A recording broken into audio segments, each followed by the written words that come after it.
Ashton Kutcher learns brownface isn't acceptable, Kendall Jenner solves racism with soda, and Ted Cruz promotes family values with an adult film star. Commercials are meant to be attention grabbers, but some grab attention for all the wrong reasons.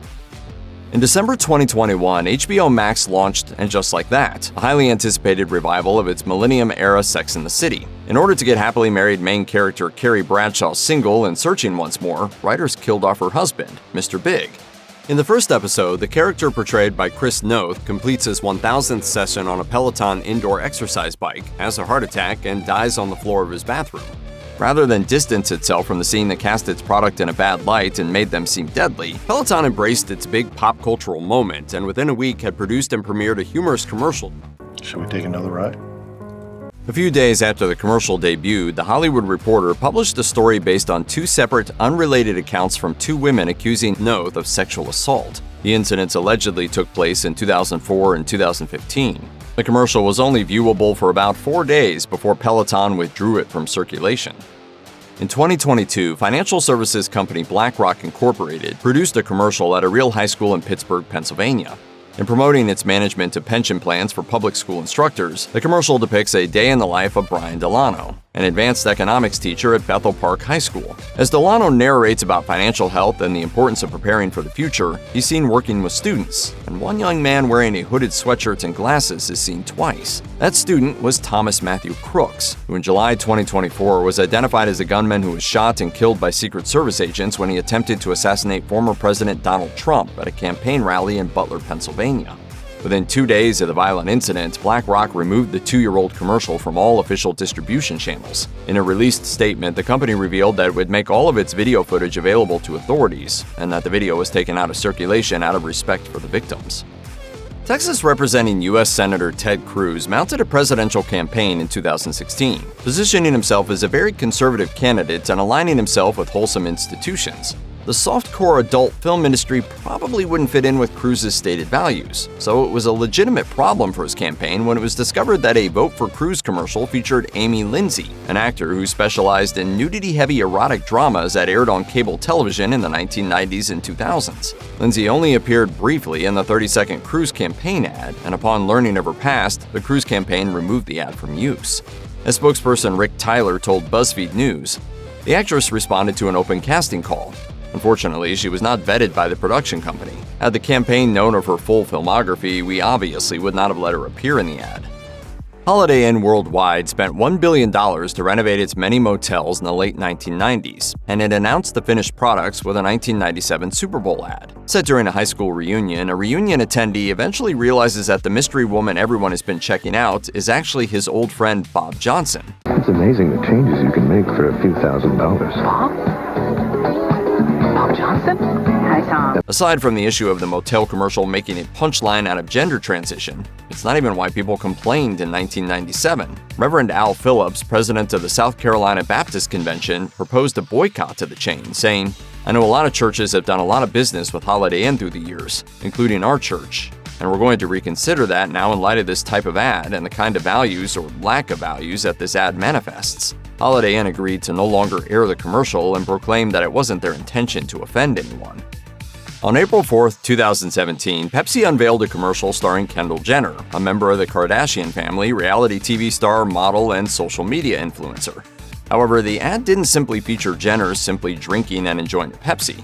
It takes place in a big city protest of indeterminate cause. Things could take a turn to violence at any second, until Jenner emerges from the crowd and hands a can of Pepsi to a police officer, which seems to solve whatever social ill the protesters were upset about. A YouTube clip of the ad instantly went viral, and Pepsi earned so much criticism that it took down the commercial and canceled its distribution within a day of the debut, though that didn't stop Saturday Night Live from releasing a sketch about the ad. So the whole thing is sort of an homage to the Black Lives Matter movement. Don't even touch it. It'd be insane to touch it. Right. Okay. The main argument held that the commercial liberally utilized imagery from anti-police brutality and Black Lives Matter protests, and it diminished the importance of those causes by using them for clout or to suggest that a soda could resolve such weighty issues. The beverage maker released a statement saying, "Pepsi was trying to project a global message of unity, peace, and understanding. Clearly, we missed the mark and apologize." PepsiCo hired the hip-hop and comedy collective Odd Future for a run of 2013 Mountain Dew commercials. Tyler, the creator, a member of the group, directed a few of the ads, in which he also voiced the main character, Felicia the goat, portrayed otherwise by a real animal. In one of the spots, Felicia becomes irate at a restaurant over a Mountain Dew, and she attacks a server. In another, Felicia is stopped by a police officer for DUI, a brand-promoting pun on DUI, and takes off running. Another ad depicts Felicia as part of a police lineup staged to catch the culprit who assaulted the server in the first commercial. Snitches get stitches, fool. Come on, it's the one with the 4 legs. You thought you was gonna catch me? Keep your mouth shut. The backlash was swift and significant.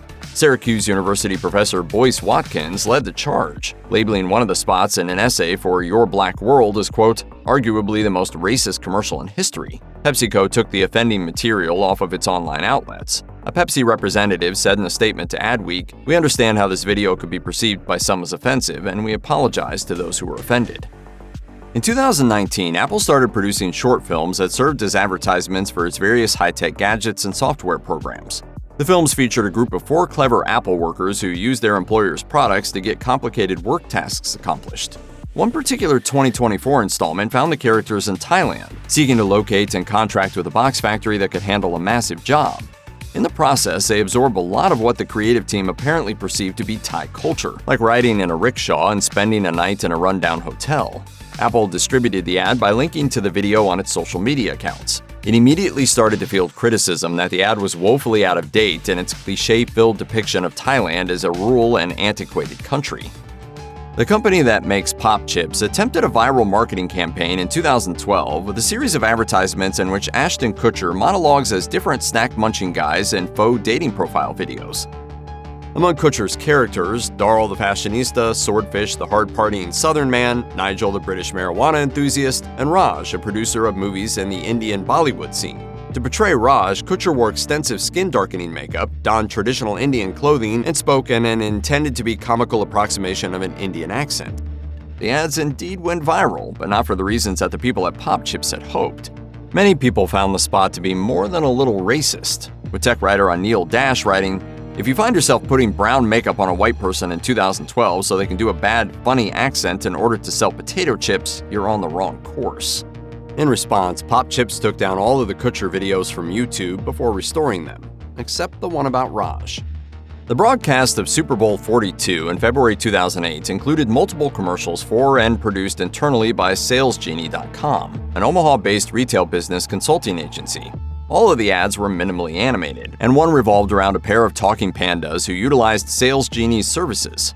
Because real giant pandas traditionally come from China, Sales Genie's umbrella company's lead executive and its commercial scriptwriter Vinod Gupta made his cartoon pandas come from that place too. They did, however, speak grammatically incorrect English and with a thick, broad, stereotypical Asian accent. After receiving a high number of complaints over the perceived racist undertones of the ad, Gupta announced that his company, Info USA, would take it off the air, telling the New York Times, "We never thought anyone would be offended. If I offended anybody, believe me, I apologize." The American automotive manufacturing industry makes extensive use of robots, and a fictional one took the spotlight in a 2007 Super Bowl commercial for General Motors, touting a newly instituted extended warranty program. After it messes up its assembly line job, the robot gets fired, and it's so upset over losing its GM employee status that it plunges to its death after leaping from a bridge.